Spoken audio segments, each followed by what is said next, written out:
Leah D'Amelio here with Mahalo Daily. We're at Comic-Con 2008 Day 2, and I'm in the DC Universe online. Well, not actually online yet, but I'm with the executive producer of the project, John Blakely, who's going to tell us about this awesome new project from Sony.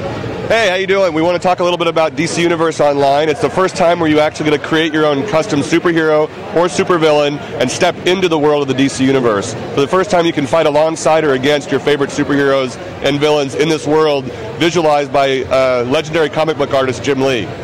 Now, what exactly is your goal when playing this game? Well, you want to create your own custom superhero or supervillain, and then you want to aspire to be as good as or as bad as the famous villains and heroes in the DC Universe.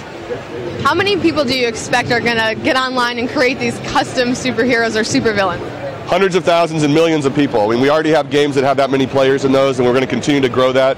DC is a very popular license. Superheroes are cool now, you know, and so it's really excited to do this. It's also going to be on the PlayStation 3 and on the PC, so we'll get a whole lot of new type of gamers that are going to come in and try this kind of experience out. All right, now we have Sean playing the game behind us, and he's going to demonstrate a few things for us that you can expect when you get to play the game online. So one of the exciting things is that this is a fully realized physics environment, so you get to do things that you would expect to do as a superhero. You know, pick up a bus or pick up a car, throw it down the way, you know, shoot fire arrows. He's a speedster like the Flash, so you can do things like run up the side of a building, you know, and do things that, you know, feel super heroic in the world. Also, you can turn people into ice blocks, and you can, you know, take them and throw them down the street. I mean, this is a really visceral, action-oriented experience.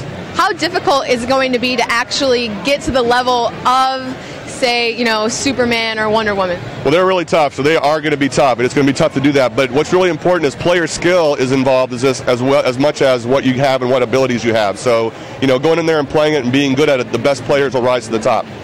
Talk a little bit about the design of the game, like what went into the whole planning process.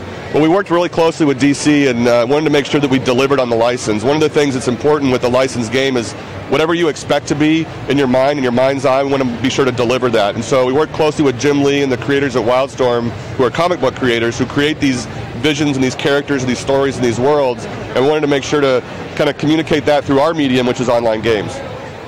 And what do you think is going to be the most attractive element of this game for people to hop online and play? I think it's going to be fast and furious action. I think being able to, you know, do things in this world that you can't do in ours is going to make you feel like a superhero, and being good at that stuff is really going to, you know, enhance your experience and make you come back and play more. All right, awesome. Well, I'm sure we're all looking forward to the announcement of when the game will be available to us. At Comic-Con, people are able to come up and kind of play the game, get a feel for it, give some feedback to the developers, and make the game super awesome. Yeah, absolutely. That's why we're here at Comic-Con. We just announced last week at the PlayStation press conference. We're here this week at Comic-Con, so we get the fans, get the hands-on. Our developers are here showing the game, getting that feedback. It's really important that we're building these communities and getting these fans involved immediately. All right, and when can gamers expect to, well, actually, where can they find the announcement when it actually does happen? If you check our MySpace site, it's myspace.com/DCUO. We have a lot of information out there about the developers, the team, and where the product is. So check that space often. All right, well, you got a first sneak peek here at Comic-Con 2008 with Mahalo Daily. I'm Leah D'Amelio. We'll see you next time.